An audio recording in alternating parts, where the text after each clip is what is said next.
విలాసాగర్ నవీన్, బండి శ్రీలత,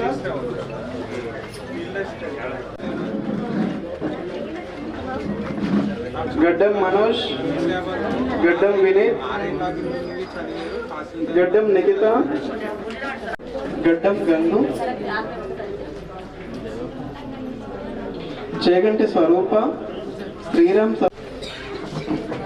దోన్పల రజిత, కోమన్పల్లి పూజిత.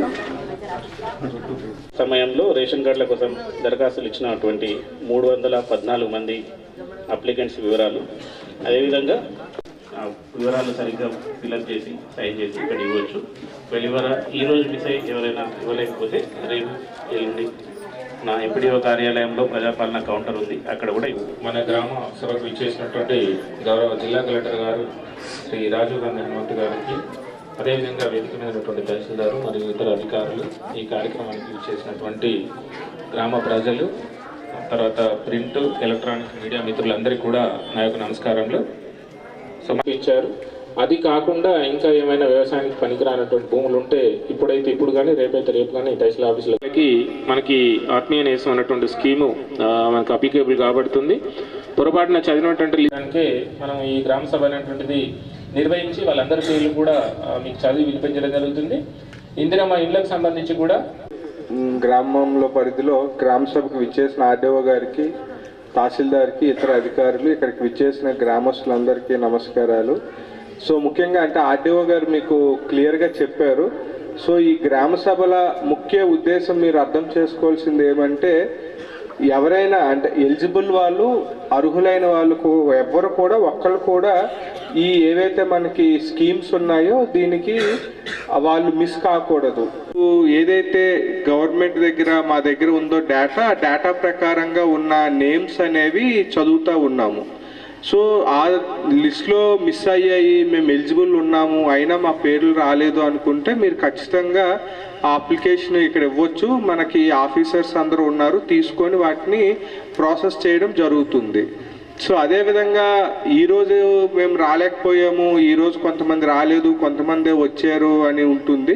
సో ఈ గ్రామ పెద్దలు అదేవిధంగా యూత్ ఇక్కడ అందరూ ఉన్నారు కాబట్టి సో ఈరోజు కాకపోయినా ఇది కంటిన్యూస్గా జరుగుతూనే ఉంటుంది. అంటే ఈవెన్ మనకి ఈ జనవరి 26 తర్వాత కావచ్చు, ఎప్పుడైనా కూడా ఆ మండల ఆఫీస్లోనే మీరు అప్లికేషన్ ఇచ్చుకోవచ్చు. అంటే ఏదో కూడా మీరు ఎప్పుడైనా కూడా ఈవెన్ 15 days 1 month తర్వాత కూడా మీరు మండల ఆఫీస్లో కానీ గ్రామ జీపీలో కానీ మీరు అప్లికేషన్లు ఇవ్వండి, ఇస్తే వాటిని ప్రాసెస్ చేయడం జరుగుతుంది.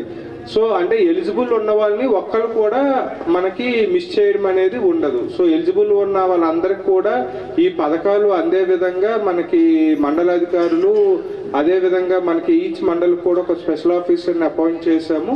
సో ఈవెన్ మనకి జిల్లా స్థాయిలో కూడా మేము ఎప్పటికప్పుడు రివ్యూ చేస్తూ ఉంటాం కాబట్టి సో ఈరోజు ఏదైతే ఈ 4 స్కీమ్స్ రైతు భరోసా కానీ, ఇందిరమ్మ ఆత్మీయ భరోసా, ఇందిరమ్మ ఇల్లు, కొత్త రేషన్ కార్డులు, సో వీటికి సంబంధించిన అప్లికేషన్లు మీరు ఇవ్వచ్చు. ముఖ్యంగా రేషన్ కార్డులకు సంబంధిస్తే మీకు ఆల్రెడీ చదివారు, మీ మండలంలో చూసుకుంటే ఒక 80 కొత్త రేషన్ కార్డులు, ఒక 362 మంది కొత్తగా అంటే ఇండివిజువల్గా నేమ్స్ ఎడిషన్స్ అయ్యాయి. ఇంకో 314 అప్లికేషన్లు ఎంక్వైరీలో ఉన్నాయి.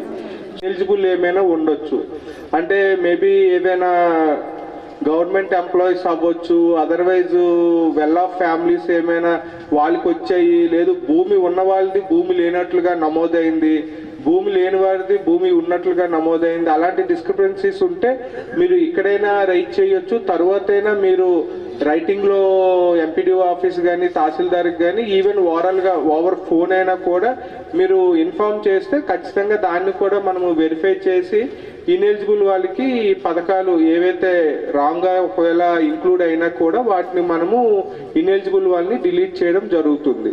సో కాబట్టి గ్రామస్తులందరికీ నా విజ్ఞప్తి ఏమంటే, సో ఈ లిస్టులన్నీ కూడా కాస్త జాగ్రత్తగా చూసుకోండి. సో మిస్ అయిన వాళ్ళు ఖచ్చితంగా మీరు అప్లై చేసుకుంటే అప్లికేషన్స్ అన్నీ కూడా ప్రాసెస్ చేస్తాం. ఫర్ ఎగ్జాంపుల్ ఇప్పుడు మీకు రేషన్ కార్డ్స్ చూసుకుంటే సుమారు మనకి ఒక 500 మందిది ఆల్రెడీ అంటే అప్రూవ్ అయి ఉన్నాయి. ఇంకొక 300 ఫ్యామిలీస్ది మనకి ప్రాసెస్లో ఉన్నాయి. సో రిమైనింగ్ వాళ్ళు కూడా ఎవరైనా మిస్ అయినా కూడా పెట్టుకోవచ్చు. అదేవిధంగా ఇందిరమ్మ ఆత్మీయ భరోసాలో కూడా మాకు భూమి లేదు, మేము 20 రోజులు పని చేసాము అయినా మా పేరు రాలేదు అంటే మీరు ఇప్పుడైనా కూడా అప్లికేషన్ ఇచ్చి